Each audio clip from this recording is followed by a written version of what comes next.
बातमी पावसाची आहे। राज्यामध्ये आता मान्सून दाखल झालाय। नाशिक जिल्ह्यामध्ये मात्र मान्सूनची प्रतीक्षा अजूनही कायम आहे। नाशिकचं पाणी संकट हे अधिकच गडद होत असताना नाशिककरांची तहान भागवणाऱ्या गंगापूर धरणाने देखील तळ गाठलेला आहे। गंगापूर धरणामध्ये अवघा 18% इतका पाणीसाठा शिल्लक आहे। त्यामुळे मान्सून वेळेवरती दाखल न झाल्यास नाशिककरांना पाण्याचा प्रश्न गंभीर होणार असल्याचं सध्या चित्र दिसून येत आहे। आढावा घेतलाय शुभम बोडके यांनी। नाशिकमधील पाणी संकट हे अजूनही वाढतं असल्याचं पाहायला मिळत असून नाशिककरांना आता पाण्याची समस्या मोठ्या प्रमाणात भेडसावत आहे।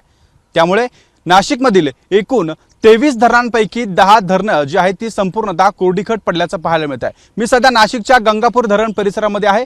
आपण जर सध्या गंगापूर धरणाचा पाणीसाठा जर बघितला तर तो जवळपास आता 18% येऊन ठेपलाय। त्यामुळे नाशिकमधील पाणी संकट हे अधिकच गडद होऊ लागल्याची परिस्थिती निर्माण झाली आहे। नाशिककरांना अनेक दिवसांपासून पाण्या संकटाचा जो आहे तो मोठ्या प्रमाणात त्या ठिकाणी जी समस्या आहे ती भेडसावते। त्यामुळे एकूणच नाशिकमध्ये आता पाणी संकट वाढत असल्यामुळे मान्सूनची देखील प्रतीक्षा ही नाशिककरांना लागून राहिली आहे। महाराष्ट्रात दाखल झालेल्या मान्सूनपैकी नाशिकमध्ये अद्यापही पावसाने पाहिजे त्या प्रमाणात जी आहे ती हजेरी न लावल्यामुळे नाशिकमधील पाणीसाठा हा कमी होताना पाहायला मिळतोय।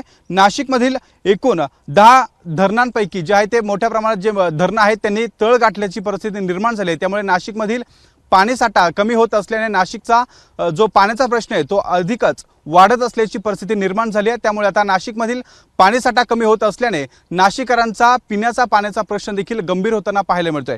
कॅमेरामन किरण कटारेसह शुभम बोडके, एबीपी माझा, नाशिक। एबीपी माझा, उघडा डोळे बघा नीट।